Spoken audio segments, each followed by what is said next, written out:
Hello my dear students. So let's begin with our next topic, which is example number 3.5. A network of resistors is connected to a 16 volt battery with internal resistance of 1 ohm as shown in figure.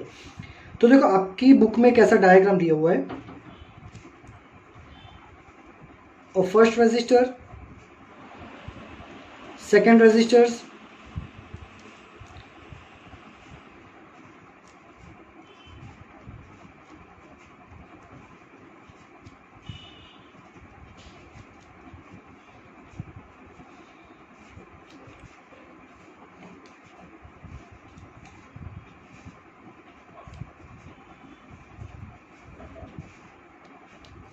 ये 4 ओम है, ये भी 4 ओम है, 1 ओम, 12 ohm and 6 ohm. Ready? A network of resistor is connected to a 16 volt battery with internal resistance of 1 ohm. अब यहाँ पे ये जो है ना, ये बैटरी का इंटरनल रेजिस्टेंस है.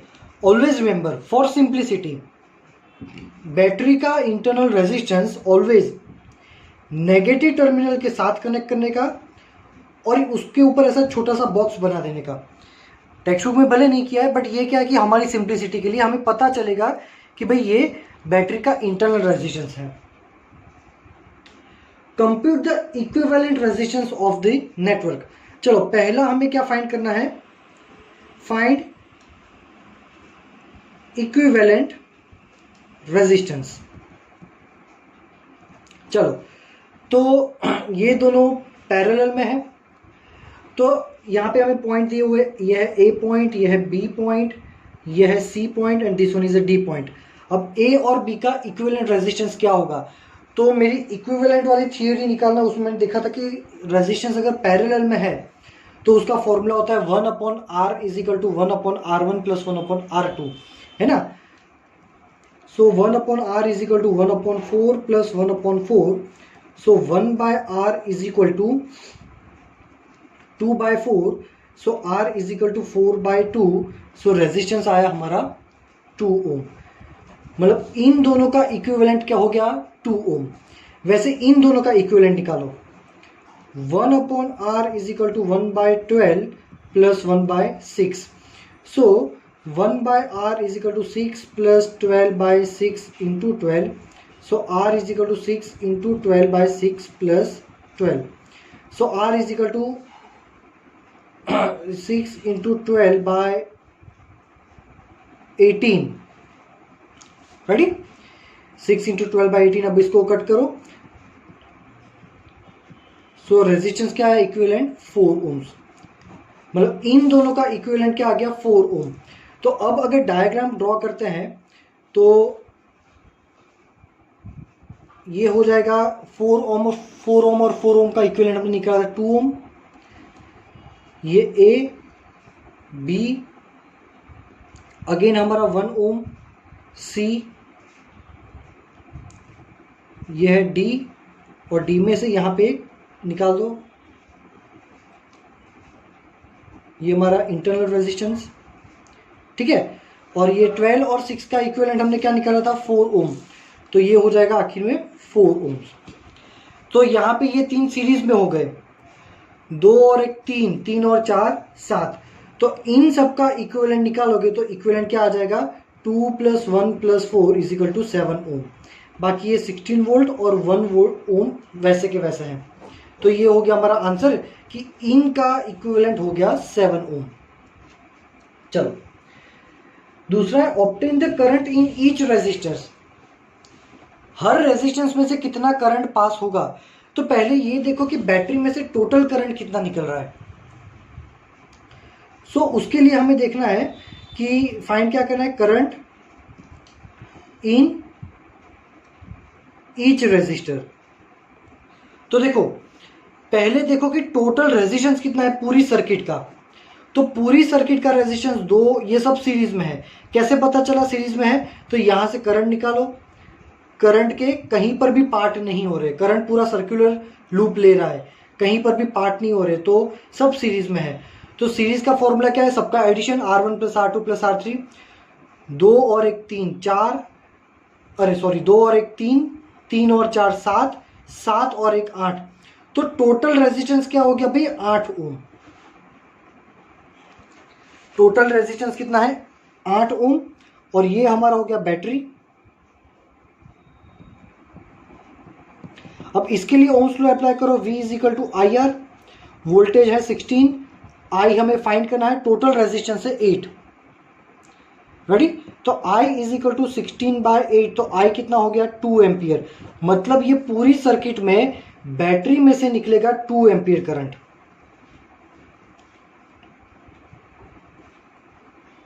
समझ में आया, कितना करंट निकला 2 एम्पियर। अब वो 2 एम्पियर यहां पे जाएगा, यहां पे करंट के पार्ट होंगे। अब ऑब्वियसली दोनों रेजिस्टेंस सेम वैल्यू के हैं, दोनों रेजिस्टेंस सेम वैल्यू के हैं, तो दोनों में आधा आधा करंट होगा। तो 2 का एग्जैक्टली आधा, मतलब 1 एम्पियर इसमें से जाएगा, 1 एम्पियर इसमें से जाएगा। सिंपल, मेरी सीरीज और पैरेलल कनेक्शन वाली थियरी का जो लेक्चर है उसको अच्छे से देखना, सब कुछ मैंने एक्सप्लेन किया था। अब ये यहाँ से 1 एम्पियर डिवाइड हुआ, वो वापस मर्ज हो जाएगा, वापस ये दोनों यहाँ पे मर्ज हो जाएंगे, तो यहाँ पे बनेगा अगेन 2 एम्पियर। तो इसमें से कितना करंट पास होगा 2 एम्पियर। अब वही 2 एम्पियर के यहाँ पे वापस पार्ट पड़ेंगे, बट यहाँ पे दोनों रेजिस्टेंस की वैल्यू डिफरेंट है, तो इसमें से कितना करंट जाएगा और इसमें से कितना करंट जाएगा वो हमें फाइंड करना है। तो यहाँ पे उसका सॉल्यूशन ये लेंगे कि ये दोनों पैरेलल में है, और पैरेलल में क्या सेम रहता है, वोल्टेज सेम रहता है। तो मान लो कि इसका वोल्टेज और इसका वोल्टेज सेम है। रेडी, मान लो इसमें से जो करंट पास हो रहा है वो है I1, और इसमें से जो करंट पास हो रहा है वो है I2।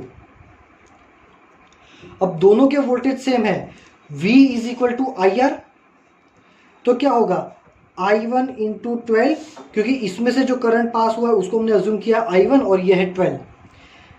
इसमें से जो करंट पास हो रहा है वो है I2 और इसका रेजिस्टेंस है 6, तो उसका वोल्टेज हो गया I2 into 6, V is equal to I are.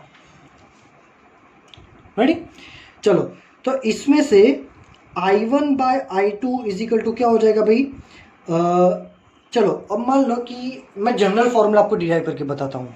क्या सिखाता हूँ मैं आपको, जनरल फॉर्मूला। देखो, मान लो इसका रेजिस्टेंस हम लेते हैं R1, इसका रेजिस्टेंस ले लेते हैं R2, तो 12 की जगह मैं क्या लिखता हूँ R1, और 6 की जगह क्या लेता हूँ R2। मैं जनरल फॉर्मूला डिराइव करता हूँ, तो I1/I2 क्या हो जाएगा भाई R2/R1, क्या हो गया R2/R1। अब यहाँ पे मैं अगेन कॉम्पोनेंट और डिविडेंड यूज कर रहा हूँ, I1 plus I2/I2 is equal to R2 plus R1/R1। Ready, चलो, तो अब क्या होगा, ये क्या किया मैंने, ये ऊपर मैंने I1 प्लस I2 कर दिया, तो राइट हैंड साइड भी ऊपर मुझे क्या करना पड़ेगा R1 प्लस R2। अब I1 प्लस I2 क्या है भाई, I1 प्लस I2 हो जाएगा मेरा I total current divide by I2 is equal to R1 plus R2/R1। तो इसमें से मैं अगर I2 को सब्जेक्ट बनाऊं तो I2 क्या हो जाएगा, I2 ऊपर चला जाएगा, ये यहाँ चला जाएगा, तो R1 into I divide by R1 plus R2। Directly ये फॉर्मूला यूज कर सकते हैं, ठीक है। दूसरी ब्रांच में जो करंट पास हो रहा है वो I2 इज इक्वल टू पहली ब्रांच का रेजिस्टेंस बाय दोनों रेजिस्टेंस का addition into total current. Same, अगर पहली ब्रांच का करंट फाइंड करना है तो दूसरी ब्रांच का resistance bye R1 plus R2 into total resistance. Ready, तो ये फॉर्मूला का यूज करेंगे हम डायरेक्टली इसमें।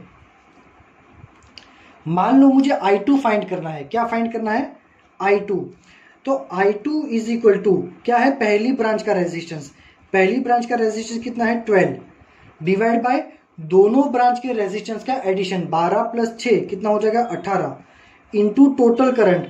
भाई टोटल करंट क्या था, टोटल करंट हमारा था 2 एम्पियर, है ना। बैटरी में से टोटल क्या निकला था 2 एम्पियर, तो यहाँ टोटल करंट मैंने डाल दिया 2 एम्पियर। तो इसको जब सॉल्व करेंगे तो 2 9 ज़ा 8 और 3 से कट करो तो I2 आया हमारा 4/3 एम्पियर। क्या आया 4/3 एम्पियर। सेम लाइक अगर मुझे I1 फाइंड करना है तो ये फॉर्मूला मैं यूज करूंगा।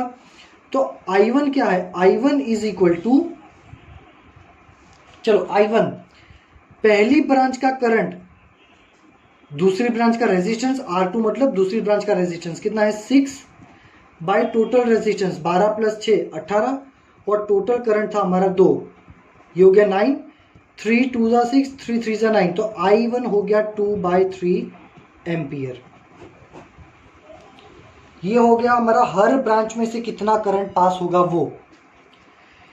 तो इसमें से कितना पास हुआ I1 में से 2/3 और इसमें से कितना पास हुआ 4/3। ये 2/3 और 4/3 मर्ज होके वापस कितना बनेंगे, ऑब्वियसली 2 एम्पियर। तो इंटरनल रेजिस्टेंस में से कितना करंट पास होगा, ऑब्वियसली 2 एम्पियर। हर रेजिस्टेंस में से कितना करंट पास हो गया वो हमने फाइंड कर लिया। चलो फिर क्या फाइंड करना है हमें,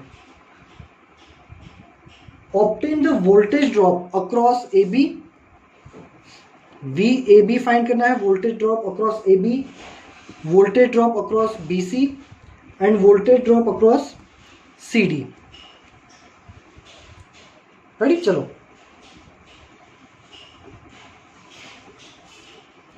मतलब कि अब देखो हमारा डायग्राम था ये, इसको सॉल्व करने के बाद ये डायग्राम बना।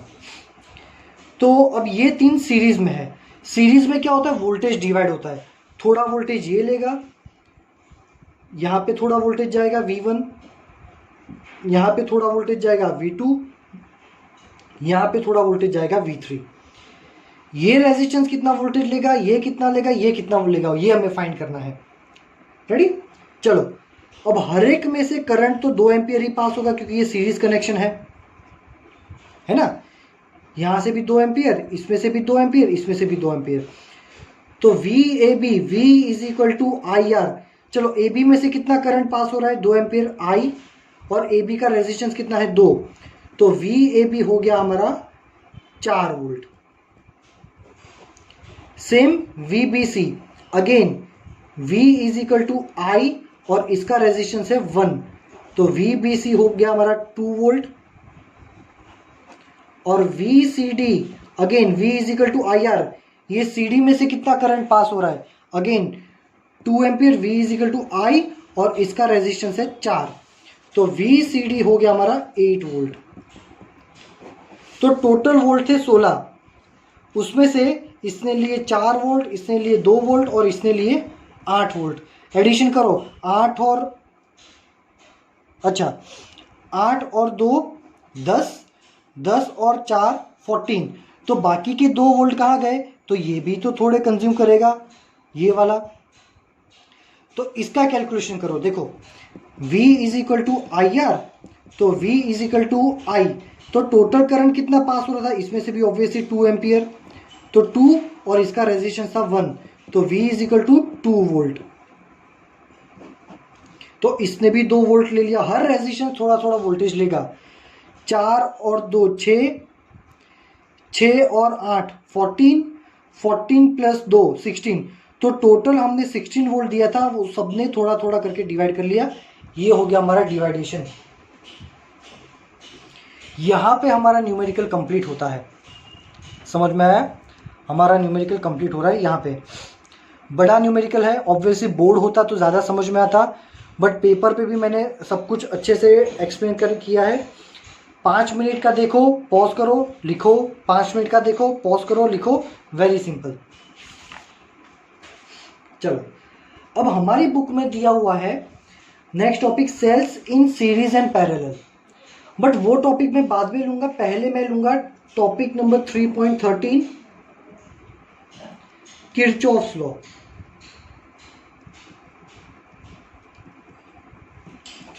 तो ये जो हमारा डायग्राम था प्रीवियस न्यूमेरिकल में, भाई ये देखने से ही पता चलता है कि ये पैरेलल में है ये पैरेलल में है, इसका इक्विवेलेंट फाइंड करो, इसका इक्विवेलेंट फाइंड करो, तो इसका एक रेजिस्टेंस बनेगा, इसका भी एक रेजिस्टेंस बनेगा, वो एक, ये एक और ये एक, ये 3 रेजिस्टेंस सीरीज में बनेंगे। सिंपल है, देखने से भी पता चलता है। Sometimes what's happening, some of the resistance are so complicated कि देख के पता ही नहीं चलेगा कि कौन सा सीरीज में कौन सा पैरेलल है ना। उसको बोलते हैं कॉम्प्लेक्स सर्किट्स। एक साथ बहुत सारे रेजिस्टेंस होते हैं, 15-20 रेजिस्टेंस डाल देते हैं, पता नहीं चलता कि कौन सा सीरीज में कौन सा पैरेलल में है। तो उसके लिए सीरीज पैरेलल वाले जो रूल है ना वो इनफ नहीं है। सीरीज पैरेलल वाले जो रूल है वो इनफ नहीं है। तो उसके लिए क्या करेंगे, उसके लिए हम किरचॉफ लॉ लगाएंगे। जो सिंपली दिखता है कि भाई ये सीरीज और ये पैरेलल में हो तो उसके लिए तो डायरेक्ट सीरीज पैरेलल का रूल लगा दो, बट कॉम्प्लेक्स जो सर्किट होती है, कैसी सर्किट्स कॉम्प्लेक्स, बहुत सारे रेजिस्टेंस का खिचड़ी बना दिया है, उसमें किरचॉफ लॉ यूज होते हैं। किरचॉफ के बेसिकली 2 रूल है, किरचॉफ फर्स्ट रूल और किरचॉफ सेकंड रूल। लेकिन किरचॉफ का फर्स्ट रूल और सेकंड रूल समझने से पहले हमें समझना पड़ेगा कि जंक्शन क्या होता है। सब कुछ एक्सप्लेन करता हूं, डोंट वरी। जंक्शन और उसका दूसरा नाम है ब्रांच पॉइंट, और दूसरा हमें समझना पड़ेगा कि भाई लूप क्या होता है। रेडी, चलो तो उसके लिए हम एक डायग्राम ड्रॉ करते हैं। चलो, जो आपकी बुक में पेज नंबर 116 में दिया हुआ है, फिगर 3.22। चलो तो वो डायग्राम में ड्रॉ करता हूं।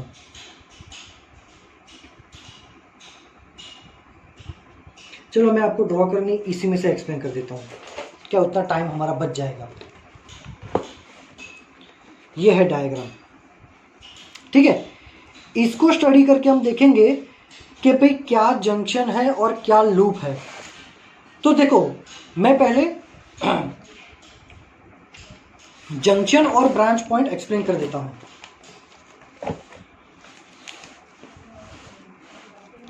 ठीक है। देखो,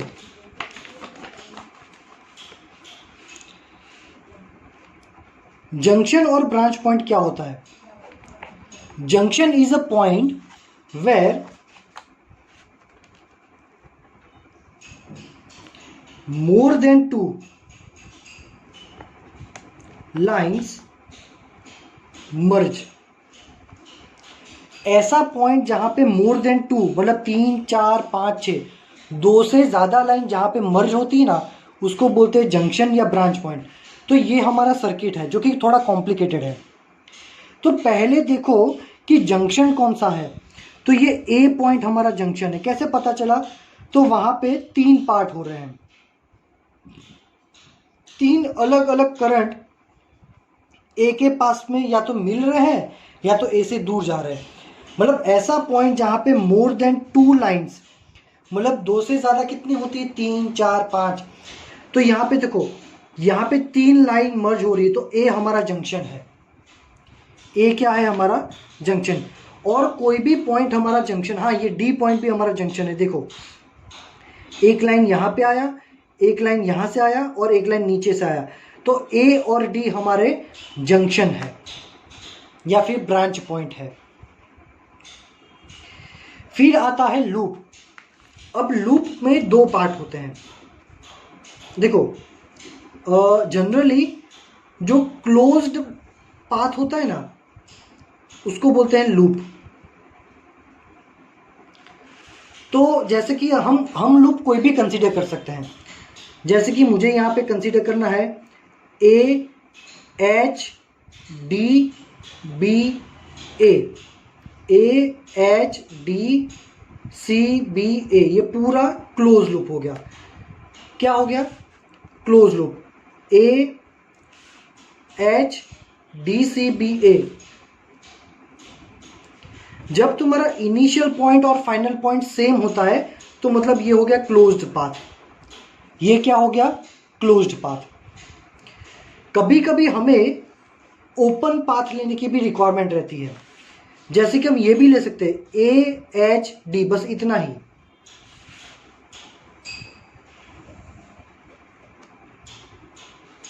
रेडी। तो यहाँ पे देखो इनिशियल पॉइंट और फाइनल पॉइंट अलग अलग है, मतलब ये ओपन पाथ है ना। तो हम क्लोज्ड पाथ भी ले सकते हैं जिसको लूप बोलते हैं, हम ओपन पाथ भी ले सकते हैं, आप उल्टा भी ले सकते हो, A B C D H A कुछ भी ले सकते हो। बस आपको समझना है कि लूप क्या होता है, मतलब क्लोज्ड पाथ क्या होता है, ओपन पाथ क्या होता है। ठीक है, चलो। तो आई होप कि आपको समझ में आ गया होगा कि जंक्शन और ब्रांच पॉइंट क्या होता है। ज़्यादा नहीं समझ में, टेंशन मत लेना, धीरे धीरे सब कुछ समझ में आ जाएगा। चलो अब हम समझते हैं कि भाई किरचॉफ का first law.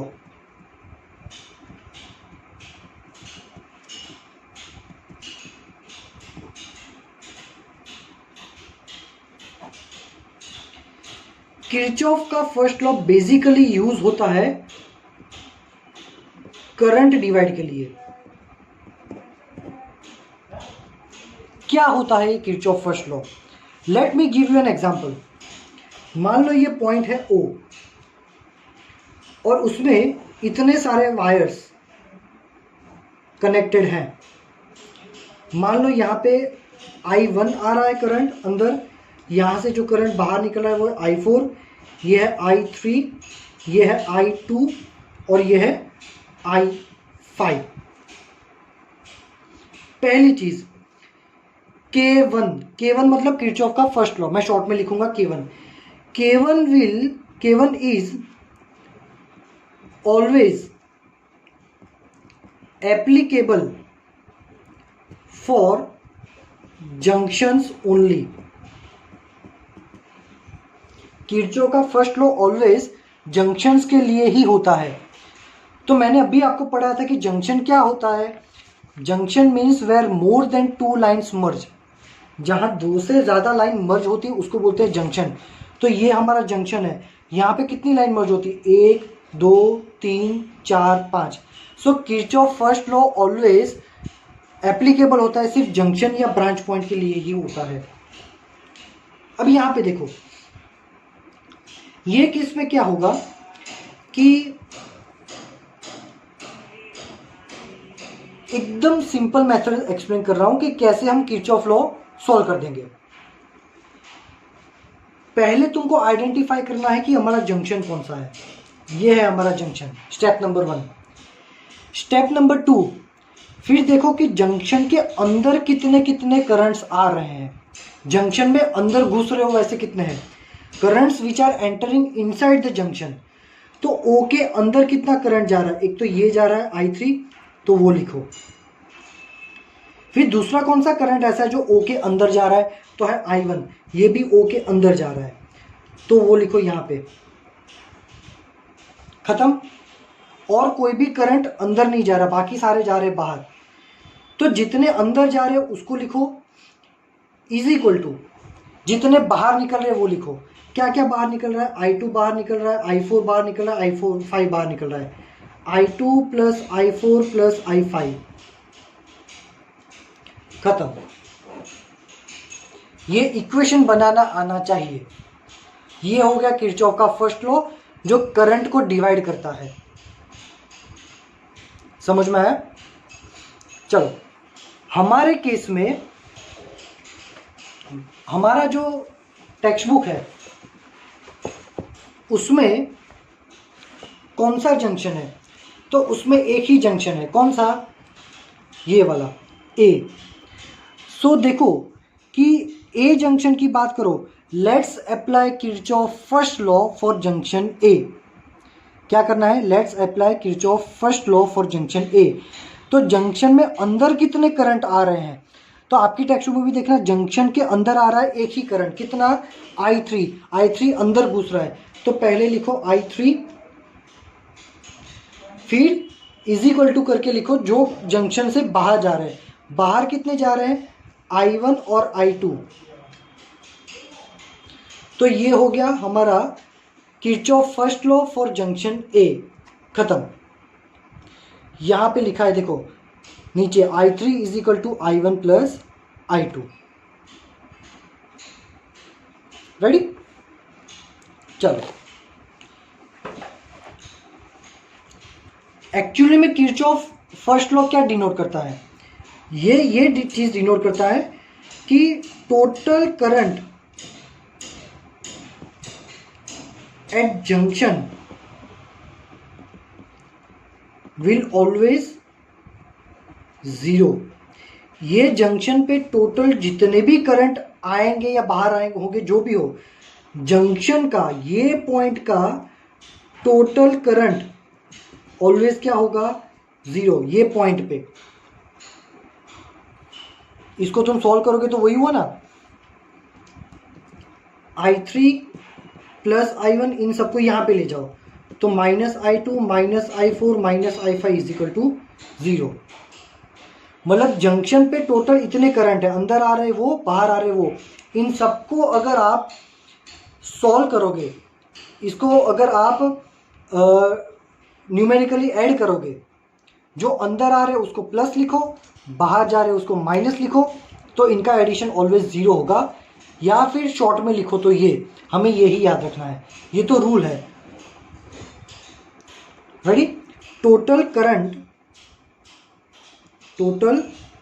Current at junction will always be 0। कोई भी जंक्शन का टोटल करंट कितना होता है? 0 ही होता है। अब हम पढ़ेंगे Kirchhoff second rule. Second rule थोड़ा बड़ा है तो उसको हम देखेंगे नेक्स्ट लेक्चर में, बट इतना बता देता हूं कि किरचॉफ का फर्स्ट लॉ करंट डिवाइड बताता है, वैसे किरचॉफ का सेकेंड लॉ वोल्टेज डिवाइड बताता है। किरचॉफ का फर्स्ट लॉ ब्रांच और जंक्शन के लिए यूज होता है, सेकेंड लॉ यूज होगा लूप के लिए। टेक्स्ट में भी आपको समझ में नहीं आएगा क्योंकि बहुत कंसाइज दिया है, छोटा छोटा दिया है। मैं आपको अच्छे से डिटेल में कल एक्सप्लेन करूंगा। रेडी? आई होप कि आपको यहाँ तक सब समझ में आया होगा।